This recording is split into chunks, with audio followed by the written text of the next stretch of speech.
This is Hannibal here from the HannibalTV.com, and this is going to be a deep dive podcast on one of my closest friends in the wrestling industry that I knew since 2011 and helped me out greatly, not just in wrestling, but in health.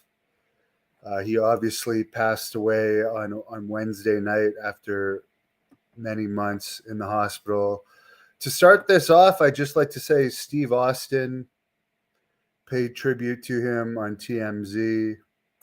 DDP, who had donated $500 to his GoFundMe, paid tribute. Paul Heyman paid a tribute in multiple posts. Very rich guy, didn't donate a penny to his GoFundMe. Ric Flair paid tribute. Hulk Hogan and Jesse Ventura also paid tribute to superstar Billy Graham. And with all the money Hogan and Jesse Ventura have, neither of them donated when he was fighting for his life in the hospital either, which is sad. But the guy that actually donated the most to Billy Graham's GoFundMe was Ted Arcidi, former WWE superstar who donated $3,000 twice. Chris Jericho donated $5,000. Mark Marrow donated $500. And you fans, I think in total it was over $40,000 over his two GoFundMes, and that really helped keep him alive. So thank you to all the fans for that. So Dave Meltzer did a big issue on him in this week's Observer. So I'm going to refer to that a lot, and I suggest people pick this up and read it because I'm only going through some of the points that he discussed about Billy, who actually Dave said got him into wrestling too. He was the first wrestler that really attracted him into wrestling. But I'll share some of my own stuff in here as well. But Meltzer pointed out that Billy Graham is probably the most influential of the modern era as far as wrestling. He says there wouldn't be Hulk Hogan if there was no Billy Graham, and he influenced the likes of Hogan, Flair, Dusty Rhodes, Jesse Ventura, Austin Idol, Scott Steiner, and even Paul Heyman. Some of these people would not even have been a wrestling fan if it wasn't for Billy Graham. Even Sergeant Slaughter started off as a Billy Graham copy, which Sam Houston pointed out in one of his interviews with me. Meltzer brings up that Hogan's act and his look was largely taken from superstar Billy Graham. Even the Fu Manchu mustache, the shirt rip, the cupping of the ear, the pythons, the brother, Eye of the Tiger Billy Graham used before Hulk Hogan started using it. Jesse Ventura, who, by the way, I asked Billy who he's most proud of all of his followers, and he did mention Jesse Ventura, former governor and movie star.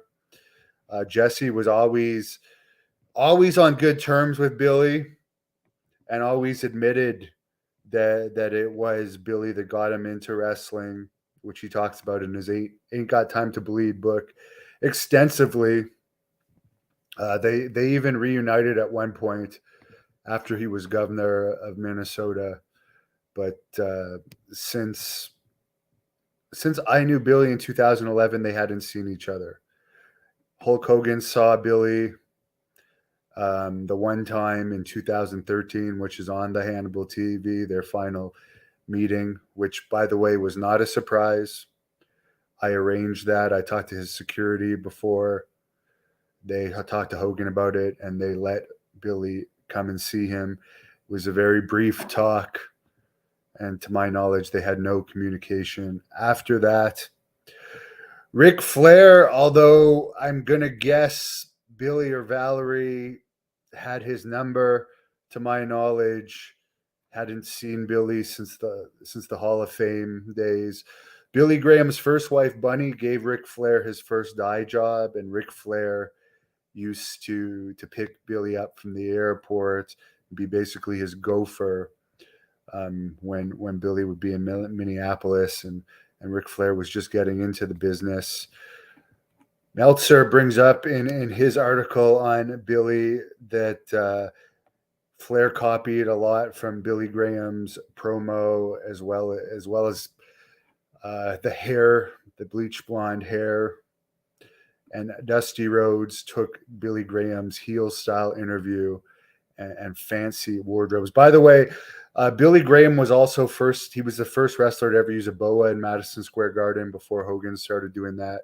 And if you look at the 1980s, when Billy was in Japan, he had the black beard with the dyed Fu Manchu, which was the look that Hogan usually later used as a heel in the NWO. Rhodes was also one of Billy's biggest rivals. Meltzer says Bruno Sammartino, Dusty Rhodes were probably Billy Graham's two greatest rivals.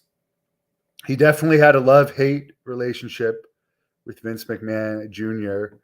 Meltzer brings up that McMahon saw Billy as the future of pro wrestling in the 70s, but by 1984, when McMahon Jr. took over from his father, Billy was already pretty beat up. He wasn't in his prime anymore, so he took the next best thing, Hulk Hogan. It's mentioned in this article in the Wrestling Observer that McMahon took the term superstar from Billy Graham, who initially had used that term to describe himself from the Jesus Christ Superstar play, as Billy Graham had a history of being a preacher. Billy Graham was also the first to use the term brother in wrestling. Another thing that Hogan took. Billy would have had, of all the lawsuits Billy had, the best lawsuit that he never filed was a copyright and gimmick infringement lawsuit against Hulk Hogan. He would have had a phenomenal case there. But Billy probably didn't trademark any of his stuff. But basically, Meltzer brings up the reason why McMahon wanted his wrestlers to be called superstars rather than wrestlers, because he wanted them to look like comic book superheroes and be colorful and muscular like Billy Graham. Now, I want to point out that right now, WWE will call Madison Square Garden a sellout. The last sellout they had at Madison Square Garden was 12,500. So if you want to count what WWE calls a sellout today in Madison Square Garden, he would have had 100% sellout record as a headliner, because we'll get into it later, but the sellout of Madison Square Garden was much higher when Billy was champion, and he had a 95% sellout rate as a headliner. Out of the 22 times he sold out Madison Square Garden, or out of the 22 times he headlined Madison Square Garden, he sold out 20 of those times, which is unheard of. And again, the two times he didn't sell them out, the attendance was way over 12,500. But this is in the days before they would curtain off the arena and call it a sellout, which is what they do now. Okay, so we've curtained off 25% of the arena, so we'll just call it a sellout because there's curtains covering the unsold seats. Meltzer brings up that Billy Graham is one of the few men in history to sell out Madison Square Garden that many times, and nobody since Bob Backlund's 6-year reign, where the undercards were heavily stacked with guys like Graham and Andre the Giant and Dusty Rhodes, and Hulk Hogan for that matter. It's at various points. Nobody has sold out Madison Square Garden that many times. In fact, for everyone that insulted Billy Graham for saying Kofi Kingston was a bad champion, Kofi Kingston was champion for the lowest television taping crowd ever at Madison Square Garden. I believe it was somewhere around 7,000, and then they had to bring in The Undertaker for an appearance.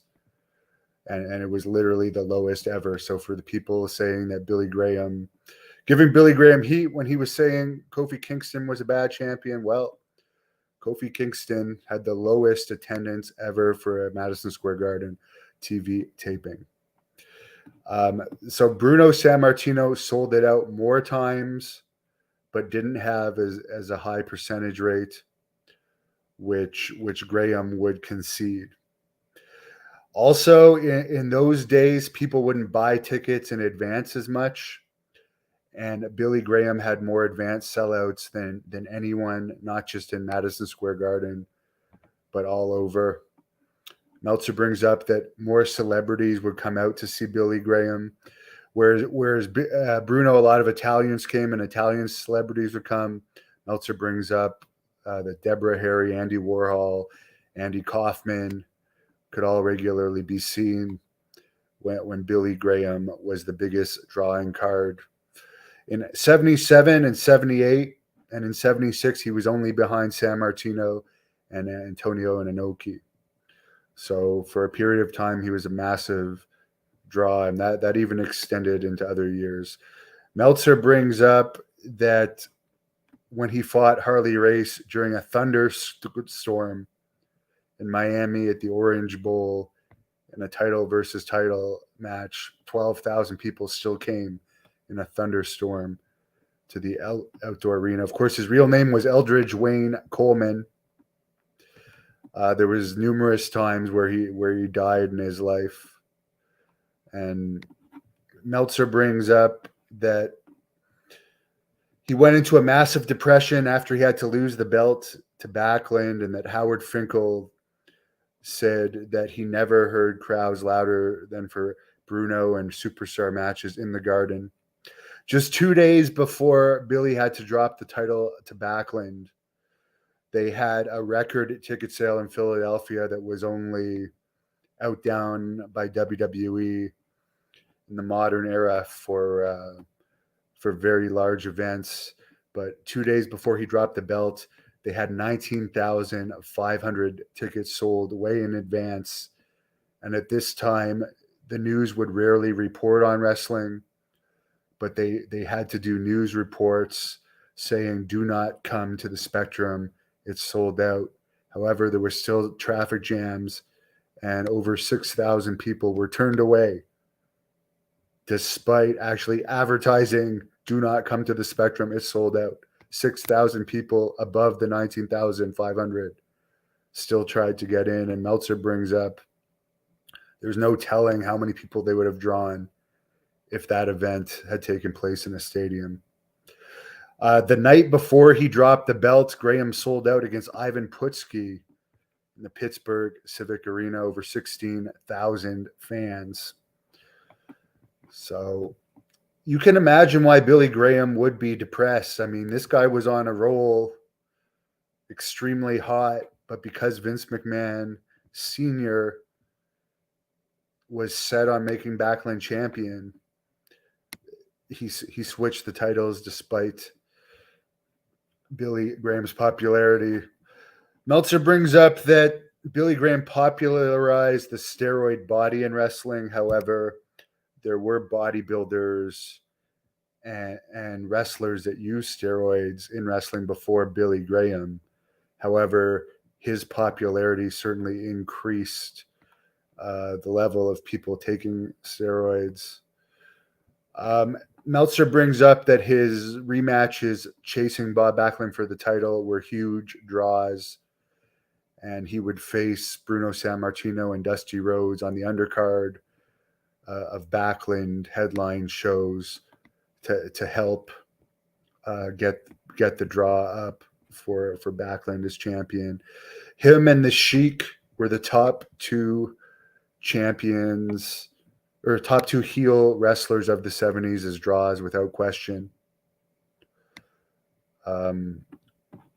Meltzer brings up that as a person, Billy Graham was charming and likable most of the time, but some of the times he did go through periods where he was grumpy. The way Meltzer describes it is it was like he was possessed by demons at times.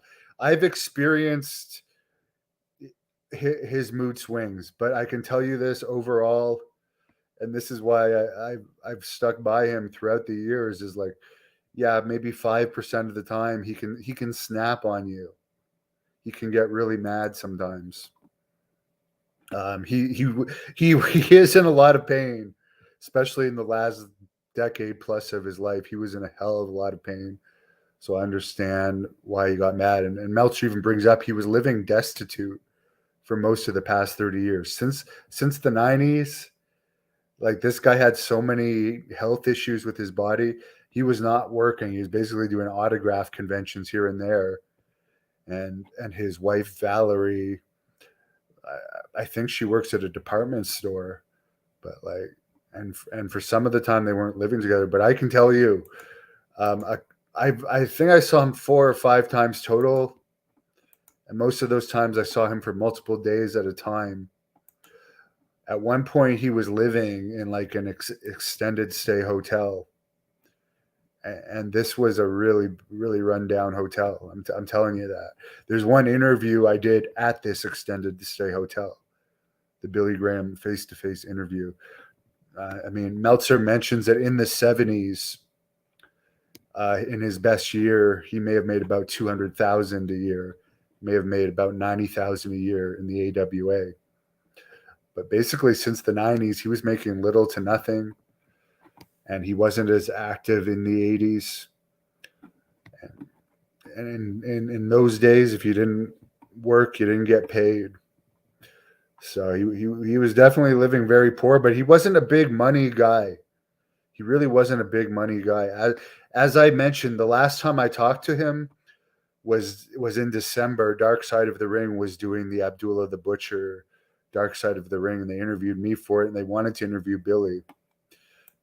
But Billy was so sick, even though he needed money to pay his medical bills, he turned down the Dark Side of the Ring offer.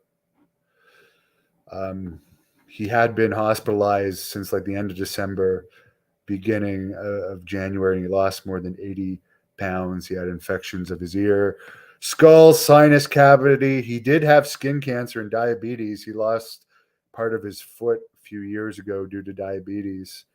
He was battling kidney and organ failure and had been on kidney dialysis, and also had COVID for a period of time when he was in the hospital. I mean, a lot of the wrestlers that he influenced became massive stars. He had hepatitis C, which he believed was from years of doing double blood matches. And he wrestled Abdullah the Butcher 9 times, by the way. And for those people, I mean, when Abdullah the Butcher gave me Hep C, which was proven in court, he cut me after cutting himself with an infected blade. And that was proven in court in both Canada and the US. So I had 100% proof. It was on tape of him doing it and the blood records. But I mean, there's a lot of people that Abdullah wrestled that got Hep C. I mean, some that have been public are Billy Graham, Jacques Rougeau. I know Bushwhacker Luke had it for a period of time. That's why Billy was outspoken when they wanted to put Abdullah the Butcher in the Hall of Fame, because he knew that he was negligent in the ring, and he didn't think somebody that careless about spreading blood diseases should be honored with such an honor. And funny enough, Abdullah ended up saying he didn't care about the Hall of Fame and selling the ring to his brother or something, or a friend, a few weeks after he was inducted. And Abdullah said, I only got $5,000. The payoff should have been higher. And keep in mind, Abdullah never wrestled one match for WWE, never wrestled one time in Madison Square Garden.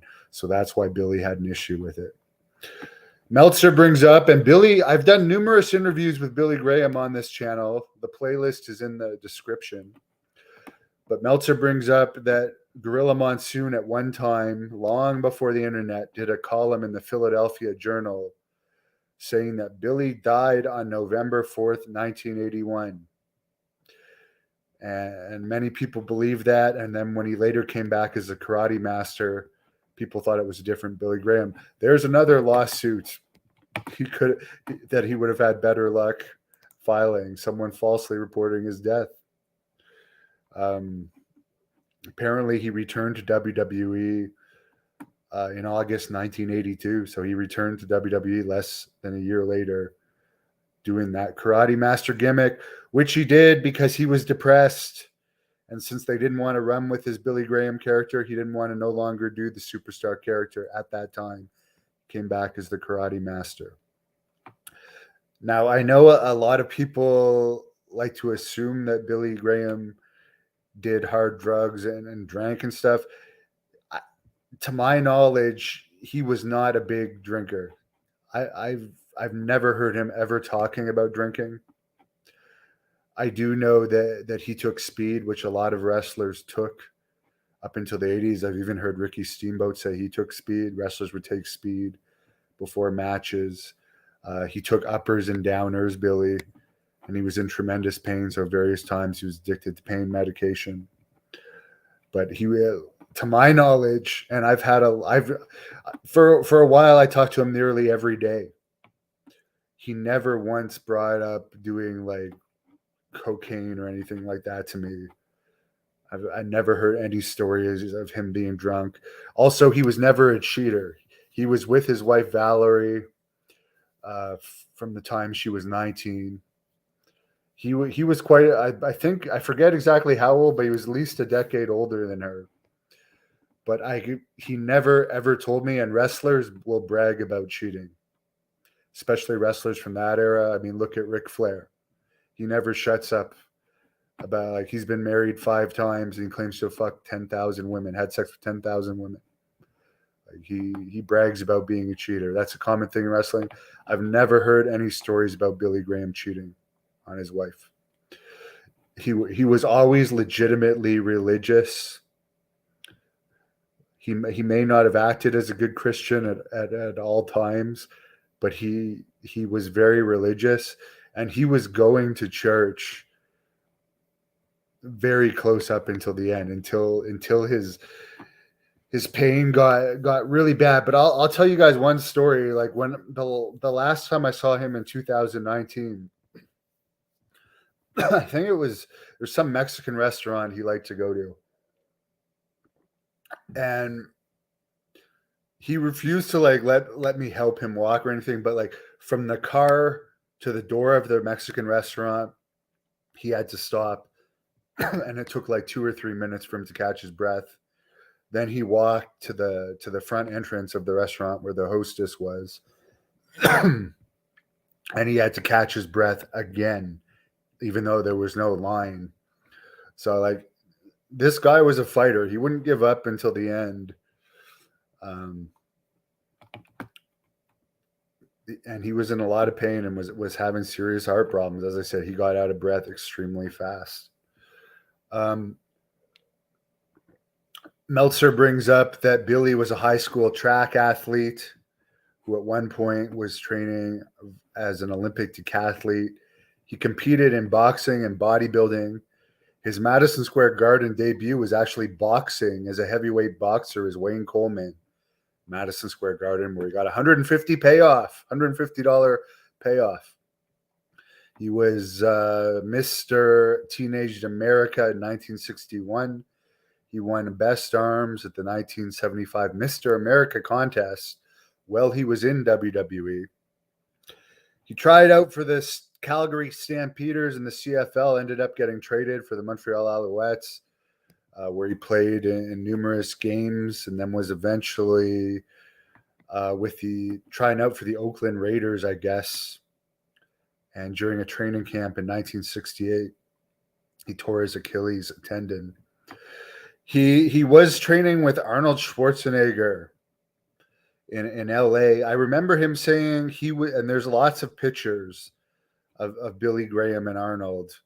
And I remember him saying he was there the very first day Arnold came to the US and came to Gold's Gym. He was there, and they were very close friends for many years. Arnold would go with him to wrestling matches too. And by the way, there's a whole thing on the Hannibal TV. Search Billy Graham, Arnold Schwarzenegger, the Hannibal TV. Billy goes in depth on it. But Arnold was so focused on bodybuilding and acting, he never even considered becoming a wrestler, even though he could have easily become a wrestler. And Meltzer brings up one of the pictures of the two training shows Billy benching 585 pounds at the original Gold's Gym in Santa Monica, with Arnold spotting him. Basically, they knew each other in the 60s and 70s really well. And Capella, of course, is the daughter that Arnold is goddaughter to. He did start his career wrestling in Calgary for Stu Hart, where he would do crowd challenges that were legit. He put up $100 to arm wrestle people from the crowd. And by the way, there is a video of us arm wrestling. Billy Graham never lost any of these crowd challenges, and he talks about it in some of my interviews with him.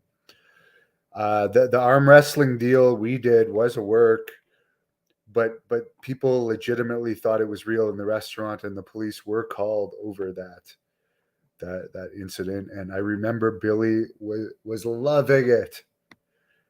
He was just laughing, and he's like, "That's heat, man. You know how to get heat." Like the restaurant booed me, and it was just funny. I just remember how happy he was, because I stormed out of the restaurant after, and I remember texting my cameraman saying, "Okay, I'm at the McDonald's down the road," for them to pick me up, and the smile on Billy's face. He just thought it was hilarious that so many people in the restaurant thought that I was legitimately this crazy person. Like, he was laughing the entire drive home, which, by the way, I did pay for Billy's meal that night, and it was a delicious meal. And the next time he came back into that restaurant with Valerie, they remembered that he blamed it all on me being crazy. Billy met Dr. Jerry Graham in the 70s, who helped get him booked with Roy Shire, and Roy gave Billy Graham his Billy Graham name. He had previously been Big Wayne Coleman in Stampede. Jerry thought that the Graham brothers tag team would work. And I know later Dusty wanted to do Billy Graham versus Eddie Graham feud in Florida, but unfortunately Jerry Graham had a lot of personal issues, and it didn't work out. So Billy ended up teaming with Pat Patterson and had a lot of success in that territory before moving on in 1972 to the AWA, where he feuded with Vern Gagne. And that's when he started using Superstar Billy Graham. Before that, he was just Billy Graham. In the AWA, he started using Superstar. He would draw huge crowds against Vern Gagne and the Crusher. And this was a boom period. And this is when he started using his catchphrases and rhymes. Vince McMahon brought him back to the WWE in 1986 during the Hogan era, when his hip was pretty much finished at this point. However, even at this point, late in his career, he managed to sell out Madison Square Garden against Butch Reed on a show that Hogan was not on, so he drew that himself. He later became the manager of Don Morocco and was an announcer. He announced the very first SummerSlam '88. And I do remember my first introduction to Billy Graham, and I told Sam Houston about this, because I had no idea who he was as a kid, but in the late 80s, WWE put out a best of the WWE Volume 17 video. And Billy Graham commented the Sam Houston versus Big Boss Man match. And what really stood out to me as a kid was Billy. I don't know if this is how you pronounce it in the US, but in Canada, you call cement. But Billy kept referring to it as Sam Houston's out on that cement floor. And he kept saying cement. And like, for some reason, it really stuck with me. So that was my first memory of Billy Graham. And at one point, Sam Houston was selling onto Billy Graham's knee. And Sam Houston told me, Lanny Poff told me, Rocky Johnson told me. So many of the and Rocky wasn't an undercard his whole career, but at one point, Rocky told me he was an undercard when Billy Graham was a big star, and Billy Graham did not have an ego. He would treat undercard guys the same as he would treat big stars, and he never thought of himself as a superstar. He didn't kayfabe fans, by the way, either. And I'm not saying this is good or bad, but in the 70s, it definitely would have been considered good. But if he saw fans on the street, he would sign autographs. He would shake hands. You can even see him as a heel. He would shake hands on his way to the ring. So he was always a nice guy. He would never like be a dick to anyone in real life as far as the fans. By the 90s, his health and liver were failing due to Hep C. He ended up getting the liver of a 26-year-old girl named Katie that added probably about another 20 years onto his life. After falling out with Vince McMahon in the early 90s, he made amends with them in 2004, and they inducted him into the Hall of Fame, same class as Jesse Ventura. They put out a book and DVDs of him. Triple H inducted him into the Hall of Fame. Another multimillionaire that didn't help him at all as far as GoFundMe when he needed medical help, even though WWE is making more revenue than ever, but whatever. The book, written by Keith Elliott Greenberg, won the best pro wrestling book of 2006. His DVD didn't sell that great. His cut for the book and DVD was only about $20,000. By the way, they've put out many wrestling figures of him since then, and at one point put out a shirt. Graham was very close with Eddie Guerrero and the Guerrero family, and was put in charge of Eddie Guerrero's funeral. There was an issue that WWE did not want Chavo Mondo and Hector Guerrero, who, by the way, I'm interviewing soon, and I'll ask Hector about this, at Billy's Hall of Fame induction, and Billy made a big deal that he wanted Chavo Mondo and Hector there, and they ultimately got there. At Eddie's funeral in 2005, Eddie passed away, of course, and Billy was put in charge of it. He gave everyone time so it wouldn't go too long. Chris Jericho went over his time. This caused a huge falling out with him and Jericho, where Jericho bashed Billy in his first book, something that Billy took very, very personally. They eventually made amends. And Chris Jericho, as I said, donated $5,000 to Billy Graham's fund. But as a guy that loved Eddie, and I'm sure he did. I'm sure Billy's intentions were right, and I can see Jericho's side of it too. I couldn't at the time. When Billy first told me about this, I was very offended as well, because I read what he said in Billy's book. And the other thing about why Billy was so mad over the years, because Billy showed me he had saved fan letters where fans of Billy's were reading Chris Jericho's book and were sending him these letters about how offended they were about what Jericho said about him in his book. I forget exactly. It was like calling him a has-been and alluding that he never did anything in the business. So Billy, of course, he's very poor at this time, has a lot of health issues, and he's getting this fan mail and stuff. So it's just really bothering him. But again, they eventually made amends.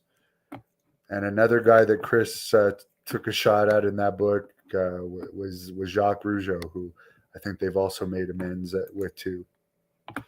And there you go. I got no issues with Jericho. I'm impressed with his success. I wish him the best, and I thank him for donating to Billy, because it really did help him. Everyone that donated helped him huge. Apparently, and this is Billy never told me about this. He did tell me that there was talk of him being brought back as a regular character. And for a while, they did skits with him and I think the coach at house shows. For a little bit, they definitely used him in the Northeast around the time he was in the Hall of Fame. But Meltzer says that for a while they were paying him $2,000 a month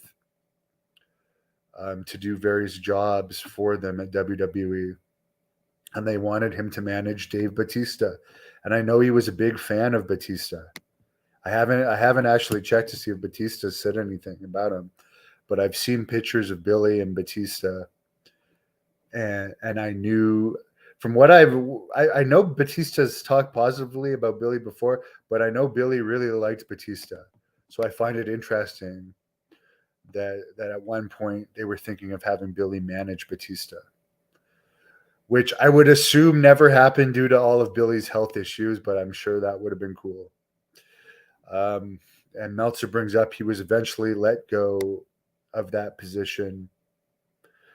And then, of course, he had that fight regarding Abdullah going into the Hall of Fame, which he was mad about since Abdullah intentionally infected me with Hep C, proven in court. And Meltzer finishes this part off by saying he was back under a Legends deal since 2015. One thing he didn't mention, that at one point in time they banned him from the Thunderdome, which is funny because WWE did a video about Billy Graham, which is awesome. They did a tribute video saying the WWE family has lost a family member, but it was like, what, 2.5 years ago. He was on the banned list along with AEW and Jim Cornette. There was about 10 or 15 things that were banned from the Thunderdome. And one of them was reportedly any reference to Billy Graham, which, by the way, he found that hilarious. He wasn't offended by that at all. He's like, I'm an old man. I think at that time he was like 76 or 77 years old. He's like, why am I banned from the Thunderdome? That was just hilarious. But again, they kept putting out toys of him. The last job that he told me they gave him was they sent him like a massive stack of autographs to sign, which he signed and was a payday for him. Now, Billy Graham, Meltzer did this, and this is great, talks about Billy Graham's Madison Square Garden drawing record, which I'll get into. December 15th, 1975 was his MSG debut, pinning Dominic DeNucci in 9 seconds before Bundy ever got his 9-second record at WrestleMania 1. And this led to a January 22nd, 1976 match against Bruno Sammartino, where it was sold out in advance. They then had a rematch February 2nd, 1976, with 25,600 fans in attendance. Some of those fans watching closed circuit, the Hulu Arena, because there's no pay-per-views. They put it on a screen for the overflow.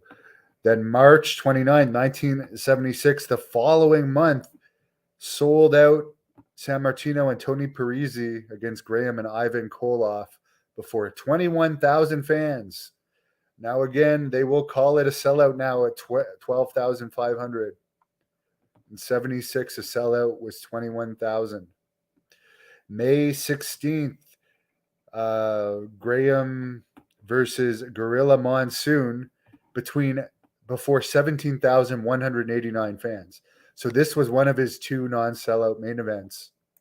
17,189. Now keep in mind, if you're going by today's WWE MSG sellout, which they'll call it 12,500, you can say 17,189 was a sellout. But for the sake of what it was then, That was one of his two. June 27th, 777, 25,000 fans between the Felt Forum and MSG, with 4,000 turned away. He wrestled Bruno. August 1st, 77, fought Bruno again. 25,000 fans again with Gorilla as referee between the Felt Forum and Madison Square Garden. August 29th, 1977, the same month, twice in 1 month, sold out. But only 3,000 in the Felt Forum this time. So there's 23,000 total. The next month, September 26th, 77, 24,000 fans between MSG and the Felt Forum for Billy Graham and Dusty Rhodes. October 77, 25,000 fans versus Dusty Rhodes. They sell out the Forum and Madison Square Garden. The next month, this guy's literally selling out Madison Square Garden every month, sometimes twice a month. This is the only one, the one of two. He didn't sell out versus Gorilla. Here he is. He did not sell out versus Peter Maivia, November 21st, 77. 17,914 fans, almost 18,000 fans.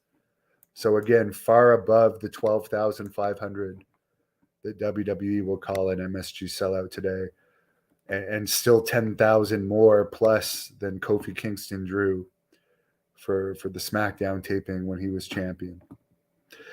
December 19th, 1977, he sold out against Mil Mascaras, 24,000 between the Felt Forum and MSG.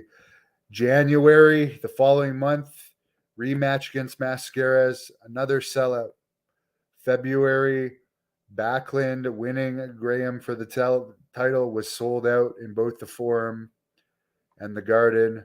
March 20th, rematch against Backlund, 24,000 fans, sold out MSG, nearly sold out the Felt Forum. April 78th, sellout again, Madison Square Garden. Backlund beats Graham. 25,000 fans, sold out both the Forum and the Garden. July 24th, 78, Graham beats Rhodes. 24,000 total between a sellout of the Garden, near a sellout of the Felt Forum. The next month, August 78th, Rhodes beats Graham. Sold out Madison Square Garden, and the Felt Forum was almost sold out. October 78, San Martino beat Graham, sellout. October 4th, 82, Graham returning as a Kung Fu Master, sold out Madison Square Garden. November 82, Graham again sells out MSG as a Kung Fu Master. December, another sellout versus Backlund as the Kung Fu Master. And then October 16th, my birthday, 1987. This was just before he was pulled from active wrestling. He sold out Madison Square Garden. Oh, and this is very interesting. This was the largest crowd in Madison Square Garden in over a year, since August 25th, 1986. Which included Hulk Hogan wrestling Kamala, Harley Race, and the One Man Gang. So Hogan did not sell out against Kamala, Harley Race, or the One Man Gang, but Billy Graham against Butch Reed sold out Madison Square Garden in 1987, long after his prime, with a legitimate sellout of nearly 20,000. Mike D tips $5. Can I contact Rick Martel? I've been busy with the Great North Wrestling events, and the death of Billy Graham really took a toll on me, but I'll get to it. Rest in peace, superstar Billy Graham.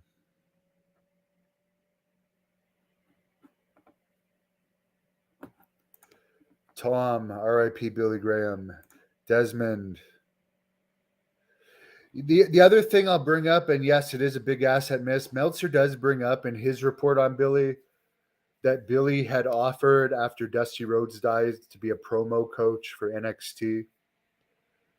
And they were offended that he asked too soon after Dusty died and turned him down. Well, Has anyone in recent years been that great of a promo? Honestly, like Billy Graham, literally one of the innovators of the sport, one of the greatest promos of all time, and they turned him down to be an NXT promo coach. No one had a better body in the 70s. Mike Doink the Clown did beat Bob Backlund. I saw that. Billy was a great guy. Great guy. And I've met a lot of wrestlers. I've met a lot of wrestlers, okay? And I can tell you wrestlers overall are very arrogant, insecure people.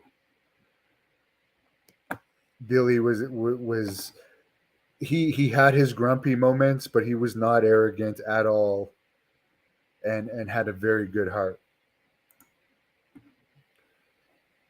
I mean, Joe, that's what Meltzer is reporting. I remember at one point after Dusty died, he was telling me he was talking about Triple H, and ultimately they did put him under a Legends contract. But who got that promo job? Who got the promo job if Billy Graham didn't get it?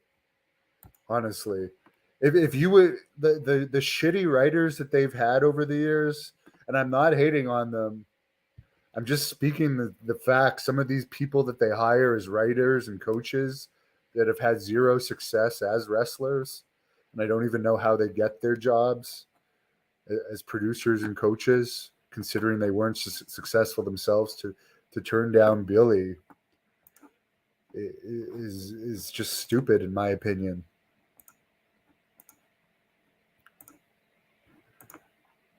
Billy Graham will be greatly missed. And by the way, I can tell you that Billy was very sad when Dusty died. I remember it. And by the way, I'll also say it. I posted a whole podcast that John Paz did just a couple of days ago with Billy Graham talking about Dusty Rhodes. You can search that on Hannibal TV. They talked almost an hour about Dusty.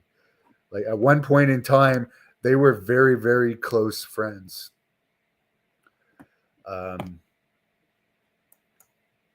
And by the way, a great feud, and Billy actually wanted this when Dusty was still alive. He wanted me to feud with Cody and have him in my corner and Dusty in Cody's corner.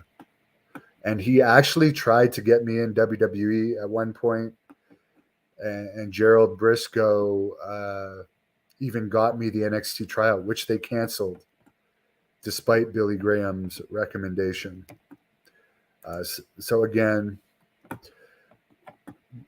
he wasn't really part of their family.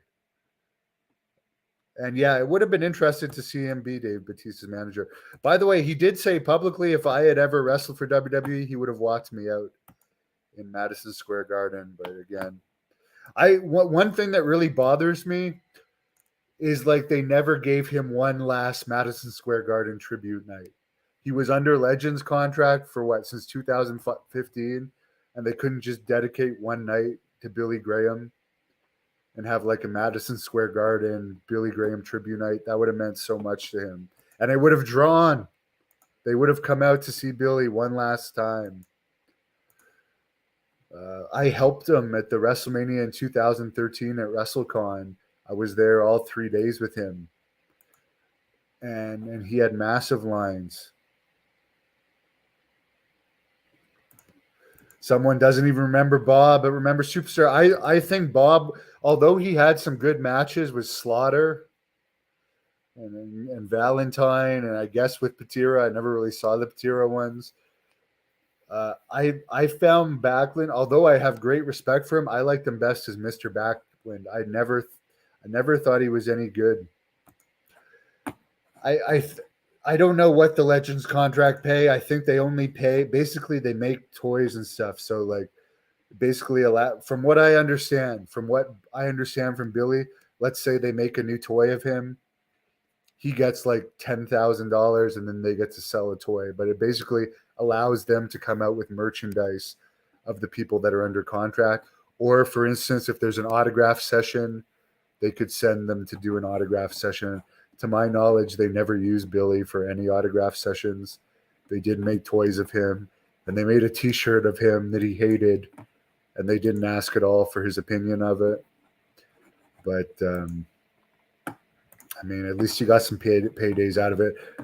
So guys, put your memories of Billy in the comments. I can tell you this though, I truly loved him, guys. He was a great guy.